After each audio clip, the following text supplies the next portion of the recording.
नमस्कार, मैं हूं आलोक जोशी और आप देख रहे हैं आलोक अड्डा। और हमारी बात चल रही है मणिपाल ग्लोबल के चेयरमैन मोहनदास पई से। मोहनदास पई से जो लंबी बातचीत मैंने की है उसका अगला हिस्सा आपके सामने रखूं, उससे पहले एक गुजारिश। आपको पता है कि आलोक अड्डा आजकल सत्यहिंदी.com पर भी आता है और सत्यहिंदी.com एक मुहिम है कुछ पत्रकारों की सच को सामने लाने की। इस मुहिम को आपके सहयोग और समर्थन की जरूरत है। इस वीडियो के डिस्क्रिप्शन बॉक्स में जाएंगे तो आपको पता चलेगा कि कैसे आप सहयोग दे सकते हैं। आपसे आग्रह है कि एक बार जाएं, उस डिस्क्रिप्शन बॉक्स में एक लिंक है, उसको क्लिक जरूर करें। अगर अभी तक आपने मेरे YouTube चैनल वन आलोक जोशी को सब्सक्राइब नहीं किया है तो उसको सब्सक्राइब करना ना भूलें। साथ में लाइक करेंगे, शेयर करेंगे तो बहुत अच्छा रहेगा। ये जो आज की बातचीत है, इसके लिंक्स आप अपने मित्रों परिचितों के साथ शेयर करेंगे तो बहुत से लोगों को बहुत सा ज्ञान हासिल होगा। ये मैं आपको गारंटी के साथ कह सकता हूँ। लेकिन आपको लगता है सबको मिल गया है, जैसे मिडिल क्लास को बहुत तकलीफ है कि ऐसा लगता है उसको कुछ नहीं मिला है। मिडिल क्लास को कुछ मिला, सच है। इसलिए हमने लिखा है कि मिडिल क्लास को दो चीज चाहिए। पहला, capital gains, long term capital gains abolish करना है। क्योंकि देखिए, मिडिल क्लास माने मिडिल क्लास सेविंग कहां जाते हैं? एसआईपी में। करीब 3 करोड़ मिडिल क्लास फैमिली ने एसआईपी में डाला है, पैसा डाला है। पिछले साल में 1 लाख करोड़ इन्वेस्ट किया, 1 लाख करोड़। अभी स्टॉक मार्केट में 45 लाख करोड़ का डिक्लाइन हो गया। 45 लाख वेल्थ चले गया, जो मार्च में था अभी है 45 लाख करोड़। अगर कैपिटल गेन्स अबॉलिश करेंगे, कुछ सेंटिमेंट बदलेगा, कुछ होप होगा कि इन्वेस्टमेंट अच्छा है, उनके पास पैसा भी है। और दूसरी बात है, जो इनकम टैक्स का अनाउंस किया था वित्त मंत्री ने, 7 स्लैब था। वो क्यों 7 स्लैब किया, कैसे किया, कॉम्प्लिकेट किया, किसी को पता नहीं है। क्योंकि कोई ब्यूरोक्रेट ने बोला होगा कि ये पैसा कम जाएगा, पैसा नहीं जाएगा, आप बोल दीजिए कि हम बेनिफिट दे रहे, लेकिन कुछ बेनिफिट नहीं मिलेगा क्योंकि सब कुछ विड्रॉ भी किया था। हम समझते हैं कि अगर वित्त मंत्री कहे कि 5 लाख तक नो इनकम टैक्स, 5 लाख से 10 लाख तक 10%, और 10 से 15 से 20%, 15 के बाद 30%, और नो डिडक्शन किया था, लोगों को कुछ मिलेगा जी। तो अगर ले उनको, मिडिल क्लास को, वो अच्छा होगा। क्योंकि मिडिल क्लास करीब 3 करोड़ लोग टैक्स भरते हैं, उनको कुछ रिलीफ मिलेगा तो मूड हो जाएगा। सरकार के पास पैसा नहीं, हर मिडिल क्लास आदमी को कुछ दे, ग्रांट देने का, डीबीटी देने का सरकार के पास ताकत नहीं है। हमारा लोग पॉपुलेशन बहुत बड़ा है, तो मैं समझता हूं कि उनको भी कुछ देना है। और एक बात है, जो अफेक्टेड इंडस्ट्रीज है, एविएशन, एयरपोर्ट्स, ये हॉस्पिटल्स और होटल्स और टूरिज्म सर्विसेज, रिटेल, उनको भी कुछ मिलना है। तो देखना कि सरकार क्या करेगी, पता नहीं है, कुछ करेगी, देखेंगे। लेकिन कुछ किसी को भी कुछ मिलना, ये ऐसी लिस्ट तो बहुत लंबी है जिन लोगों को कुछ कुछ चाहिए सरकार से। आज की तारीख में हर एक को कुछ चाहिए। आपने जैसे कहा मिडिल क्लास को देना चाहिए, लेकिन सरकार का हाल आपको पता है, सरकार का खजाना जैसा है, और आप तो फाइनेंस के जानकार हैं। ऐसे में कैसे सरकार देगी? वो तो सोच रही है कि हमारा टैक्स की भी कमी हो रही है, हमको जीएसटी भी नहीं मिल रहा है, किसी तरह जो पैसा हमारे पास है उसको बचा के रख। जो पैकेज देख के लगता है कि सरकार बचाने पे ज्यादा जोर दे रही है खर्च करने के मुकाबले। ऐसे में अगर वो मिडिल क्लास को या इंडस्ट्रीज को देगी तो क्या और नुकसान में, मुसीबत में नहीं आ जाएगी? वही बात है, सरकार नहीं कर रही है क्योंकि सरकार को पता है कि अगर उनको टैक्स का पैसा नहीं मिलेगा तो कर्ज लेना पड़ेगा। अगर कर्ज देना पड़ेगा तो कर्ज वापस करने के लिए किसको टैक्स करेंगे? मिडिल क्लास को ही टैक्स करेंगे। आगे हमारे सिर पर ही वो बोझ होगा ना। इसलिए हम सबको समझना है कि हमारा बेल्ट टाइटन है, बेल्ट टाइटन करना है 1 साल के लिए, और हमको जीना है।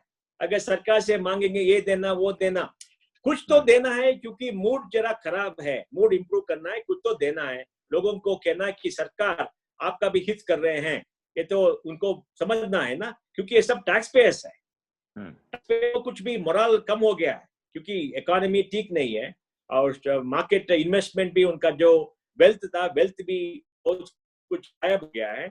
उनको भी कुछ देना है, थोड़ा सा देना है, जिससे ज्यादा खर्च नहीं होगा, लेकिन उनको पता चलेगा कि सरकार आपके लिए, सरकार के पास कंसर्न है, सरकार के पास आपका जो दुख है उनके लिए सरकार को पता है, वो कुछ देख रहे हैं, लेकिन ज्यादा नहीं होगा, जो कुछ होगा हम करेंगे, वो गेस्चर चाहिए।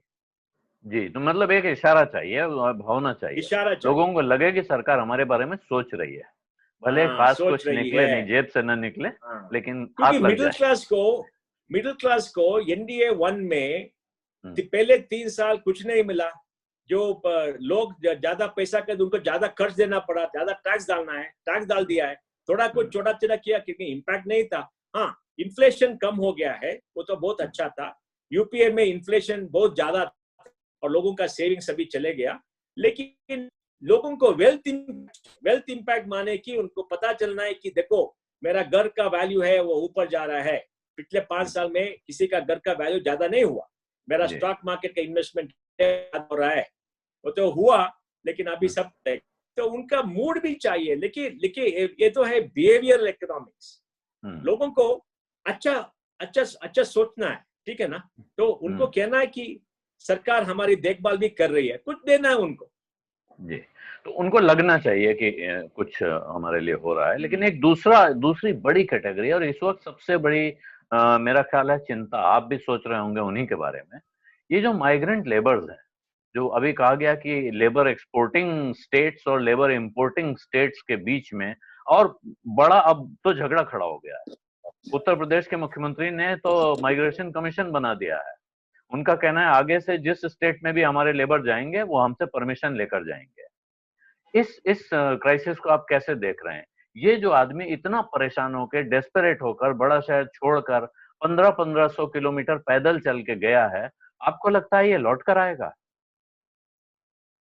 देखिए, मेरी मेरी बात है कि माइग्रेंट है एक स्टेट पर काम करने के लिए। हम्म, अगर यूपी से माइग्रेंट दिल्ली जाता है, दिल्ली स्टेट पर काम करता है, उसको हम्म, उधर वेतन मिलेगा, वो कंज्यूम करेगा, टैक्स देगा दिल्ली को।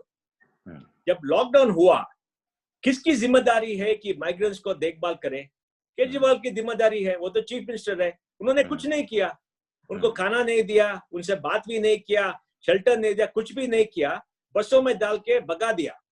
हम्म, और अभी दूसरे स्टेट्स पर ही लोग, चीफ मिनिस्टर क्या कर रहे हैं? लोग आए आपके स्टेट के लिए, जब वो आते हैं आपके स्टेट के लिए, आपके स्टेट में काम करते हैं, आपको स्टेट में टैक्स देते हैं, आपका उनका देखभाल करना चाहिए ना। क्योंकि उनको वापस जाना मुश्किल है, क्योंकि अगर वो जाएंगे, इन्फेक्शन उधर बढ़ जाएगा। इन्फेक्शन अभी यूपी का नहीं था, अभी तो बढ़ रहा है, क्योंकि लोग सब वापस जाएंगे। इसलिए ये माइग्रेंट्स का प्रॉब्लम है, स्टेटों का प्रॉब्लम है। स्टेट ने काम नहीं किया, बिकॉज प्राइम मिनिस्टर ने कहा था मार्च में, लोग खड़े हैं, जब जब जब लोग जो है उधर ही रहना है, जाना नहीं है।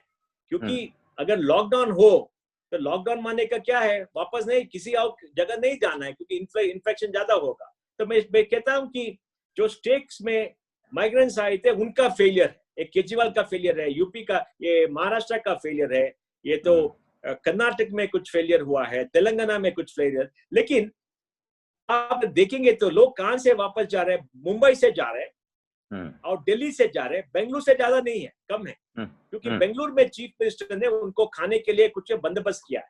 तेलंगाना हम्म, से कुछ जा रहे हैं, केरला से जा रहे हैं, लेकिन ज्यादा नहीं है। हम्म, ज्यादा लोग हैं दिल्ली वाले, दिल्ली से जा रहे हैं। क्योंकि दिल्ली के चीफ मिनिस्टर कुछ नहीं कर रहा है, बात कर रहा है, कुछ नहीं कर रहा है। उनका रिस्पॉन्सिबिलिटी है, सेंटर का रिस्पॉन्स नहीं। सेंटर के कैसे एग्जीक्यूट करेंगे? सेंटर के पास कोई एम्प्लॉइज नहीं है कि जाकर स्टेट में एग्जीक्यूट करेंगे। लेकिन लेकिन ये दिल्ली में माइग्रेंट तो सर क्राइसिस से, देखिए, दिल्ली की तो सरकार आधी सरकार है, और दिल्ली की पुलिस तो पूरी तरह सेंटर के हाथ में थी। फिर अगर लॉ लेकिन पुलिस एनफोर्समेंट क्या, का ये सवाल था। पुलिस की बात नहीं है, पुलिस की बात नहीं, सरकार की बात है। पुलिस क्या करे? लॉ एंड ऑर्डर करेगी ना। जी, पुलिस तो सेवा नहीं करेगी, लॉ एंड ऑर्डर करेगी। मुंबई में भी वही बात है। लेकिन इस क्राइसिस से एक बात सबको चला है कि भारत में 7 करोड़ माइग्रेंट्स है। 7 करोड़, जी, 7 करोड़ में करीब 4 करोड़ काम करते हैं, बाकी है। ये डेटा नीति आयोग ने दिया है। हम्म, ये 4 करोड़ में करीब 1 करोड़ या 1.5 करोड़ वापस जा, जब वो कष्ट लेके वापस जा रहे, हम्म, बहुत से माइग्रेंट्स वापस नहीं आएंगे। क्यों नहीं हम्म, आएंगे? वो सोच रहे, मैं दिल्ली गया था, मुझे हम्म, 10,000 15,000 दी। वो 10-15 हजार में मैं एक स्लम में था, रोड में हम्म, था, कुछ हम्म, ज्यादा नहीं मिला। और पैसा भेज रहा था मेरे गांव के लिए 5-6 हजार रुपया। जीवन बहुत खराब था, और जब कष्ट हुआ मुझे क्या मिला? किसी का देखभाल नहीं था। रहना है, मैं जाऊंगा गांव, गांव पर है, गांव में रोड है, सड़क है, सब कुछ है। अगर गांव में 5,000 6,000 मिलेगा तो वही रहेगा, मेरा जमीन भी है, उधर ही काम करेगा।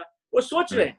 जी। इसलिए योगी जी ने जो किया है वो ठीक है, क्योंकि योगी जी का कहना है, देखिए इनका देखभाल आपने नहीं किया, हम उनको यूपी में काम देंगे, हाँ। हम उनको काम करने का कैपिटल देंगे, उनको ट्रेनिंग देंगे, काम करेंगे, इधर ही रहेंगे। क्योंकि यूपी को एक बात पता चला है, जो कुछ वापस आ रहे हैं वो स्किल पीपल है, एक्चुअल काम कर रहे हैं। उनको कुछ इंडस्ट्री पता है, उनको कुछ सक्सेस पता है, वो काम कर रहे हैं, वो स्किल्ड अनस्किल्ड नहीं है, वो स्किल्ड है। अगर वो स्किल लेके यूपी में काम करेंगे, यूपी आगे बढ़ेगा ना, क्योंकि यूपी में भी स्किल पीपल का शॉर्टेज है। ये बहुत अच्छा मौका है राजस्थान को, वेस्ट बंगाल को और यूपी को और मध्य प्रदेश को, जो कुछ आएंगे उनका स्किल देके एक इंडस्ट्रियल लेबर इंटेंसिव उधर लाना है। गारमेंट जैसे, लाइट इंजीनियरिंग, लाइट इलेक्ट्रॉनिक्स का इंडस्ट्री लाके उधर ही उनको काम कराना है। देखिए अभी रांची में गारमेंट इंडस्ट्री से लोकल लोगों को बहुत काम मिला है, क्योंकि सरकार ने अच्छी पॉलिसी की। और उधर 7,000 8,000 महीने को मिलेगा तो बहुत अच्छा है। अगर 7,000 8,000 बॉम्बे मिलेगा क्या करेंगे, दिल्ली में मिलेगा क्या करेंगे? खाने के लिए भी नहीं होगा ना जी। और वो लोग, इसलिए मैं समझता हूँ कि अभी समय आया है, ये नॉर्थन स्टेट्स जो लेबर सरप्लस स्टेट्स है उनको दूसरी पॉलिसी करके, लेबर इंटेंसिव पॉलिसी करके, ज्यादा अर्बनाइजेशन करके कुछ करे। देखिए बिहार में 2011 में अर्बनाइजेशन था 11%, अभी तमिलनाडु में 52% था, 50% ज्यादा हो गया। तो बिहार कैसे डेवलप होगा? अर्बनाइजेशन से ही डेवलप होगा, ये विलेज इकोनॉमी से डेवलपमेंट नहीं होगा, क्योंकि जमीन पर इतने लोग जी नहीं सकते, जमीन पर उतना लोग जी नहीं सकते। 43% भारत का पॉपुलेशन है, जमीन भी है, वो जहाँ है वहां पैसा कमाना बहुत मुश्किल है। कैसा पैसा कमाएंगे? जमीन से कितना पैसा मिलेगा? इसलिए इंडस्ट्री चाहिए, अर्बनाइजेशन चाहिए। और यूपी में अर्बनाइजेशन कम है, ईस्टर्न यूपी में, और यूपी बिहार में भी कम है। वहाँ कुछ छोटे छोटे नगर, अर्बनाइजेशन माने नहीं तो पटना में सब लोग आए, छोटे छोटे नगर है। भारत में करीब 6,000 सेंसस टाउन्स है, छोटे नगर, 50,000 लाख, 1 लाख का, 10 लाख का 52 टाउन्स है। तो मैं समझता हूँ कि अभी समय आ गया कि हमारा पॉलिसी चेंज करे, लेबर इंटेंसिव इंडस्ट्रीज को इंसेंटिव दे, और करीब 400 डिस्ट्रिक्ट्स में एक SEZ जैसे टैक्स भी बेनिफिट करे, कि जो लेबर इंटेंसिव इंडस्ट्री आएगा 10 साल के लिए हम टैक्स फ्री करेंगे। क्योंकि अभी कॉर्पोरेट के लिए 15% ही टैक्स है, वो टैक्स भी करें, कुछ नहीं जाएगा भारत सरकार का, लेकिन लोगों को काम मिलेगा। अभी हम करना है कि ऐसा पॉलिसी करना, लेबर इंटेंसिव इंडस्ट्री जो लेबर सरप्लस डिस्ट्रिक्ट है वहां जाकर जी। तो आप लेकिन कह रहे हैं कि उनको टैक्स हॉलिडे दे दें। इस समय सबका हाल वही है, जैसा पहले अपनी बात हुई कि हर स्टेट की सरकार का वही हाल है कि कमाई नहीं हो रही है, GST नहीं मिल रहा है, रेवेन्यू नहीं आ रहा है।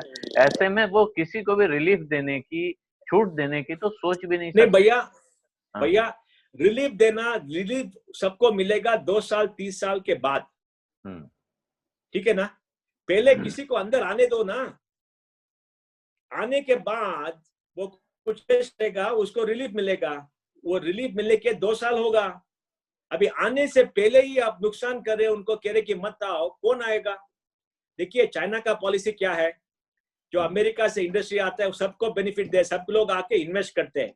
इन्वेस्टमेंट के बाद उनको पता चला चाइना क्या कर रही है उधर इंटरनल मार्केट पर करने की। भारत में क्या है, सब लोग वही है, आने से पहले ही निंदा करते हैं, क्यों आते हो, क्या करते हो। ये तो एटीट्यूड ठीक है ना, पहले आने दो, इन्वेस्ट करने दो, देंगे ना, हमको भी बेनिफिट मिलेगा, उसको भी बेनिफिट मिलेगा ना जी।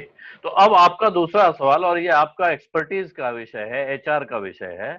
चाइना का नाम आपने ले दिया। बहुत बड़े पैमाने पे भारत में अलग अलग जगहों पे तैयारी हो रही है कि चीन से इंडस्ट्री को यहाँ ले आया जाए। यूपी में तो जैसे आपने पहले कहा कि बहुत अच्छी, और मैं भी इस मामले में बिल्कुल आपकी राय से इत्तेफाक रखता हूं। मैं मानता हूं कि योगी आदित्यनाथ अगर कह रहे हैं कि हम अपने लोगों को अपने स्टेट में रोजगार दे देंगे तो ये बहुत अच्छा काम होगा, और उससे न सिर्फ यूपी का, पूरे भारत की किस्मत बदल सकती है। अगर यूपी और बिहार जैसे स्टेट तरक्की कर जाएं, वहां लोगों को रोजगार मिलने लगे, तो इस देश की तस्वीर बदल सकती है। लेकिन क्या चीन से लोग यहाँ इंडस्ट्री आ पाएंगी? और इसके साथ में जो लेबर लॉज में चेंजेस अभी हाल में किए गए हैं कई स्टेट्स में, उनको आप क्या ऐसे नहीं देखिए, देख रहे हैं कि इससे लेबर को खतरा हो रहा है? मोहनदास पई से ये बातचीत अभी जारी है, लेकिन ये वीडियो यहीं खत्म करना पड़ेगा। इसलिए आपको इस बातचीत का अगला हिस्सा सुनने के लिए देखना पड़ेगा अगला वीडियो कुछ देर के बाद। तब तक जो वक्त है उसका फायदा उठाइए, इस वीडियो के लिंक अपने मित्रों परिचितों के साथ शेयर कीजिए। और अगर अभी तक आपने सब्सक्राइब का बटन नहीं दबाया है मेरे यूट्यूब चैनल वन आलोक जोशी पर, तो वो दबा दीजिए। और कुछ ही देर में अगला हिस्सा आपके सामने होगा। शिकायत आपकी तरफ से रहती है कि वीडियो बहुत लंबे हो जाते हैं, इसलिए मैंने इस बातचीत को टुकड़ों में बांट दिया है। मोहनदास पई से ये बातचीत आपको कैसी लगी बताना मत भूलिए। साथ में आप कमेंट्स करेंगे, कमेंट बॉक्स में वहां लिखें। कोई सवाल आपके मन में आ रहे हो जो आप उनसे पूछना चाहते हैं, तो वो भी लिखें। अगली बार मुलाकात होगी तो हम वो सवाल उनके साथ सामने रख देंगे, उठाएंगे, उनसे उनका जवाब लेने की कोशिश करेंगे। और इस वीडियो के लिंक अपने मित्रों परिचितों के साथ जरूर शेयर करें। मुझे यकीन है आपको पसंद आया होगा, तो आपके दोस्तों को भी पसंद आएगा। और अगर अभी तक आपने मेरा यूट्यूब चैनल वन आलोक जोशी सब्सक्राइब नहीं किया है, तो सब्सक्राइब का बटन दबाना न भूलें। साथ में घंटी भी बजा देंगे तो अच्छा रहेगा, कि आपको खबर मिल जाएगी कि नया वीडियो कब आया या मैं लाइव कब आ रहा हूँ। धन्यवाद, नमस्कार, अपना ख्याल रखिए। घर से बाहर अगर जरूरी न हो तो मत निकलिए। और किसी की मदद करने का कोई मौका आपके हाथ में आ रहा है तो उसको हाथ से जाने न दें। इस मुसीबत के वक्त पे आपकी थोड़ी सी मदद किसी दूसरे के लिए बहुत बड़ा सहारा बन सकती है।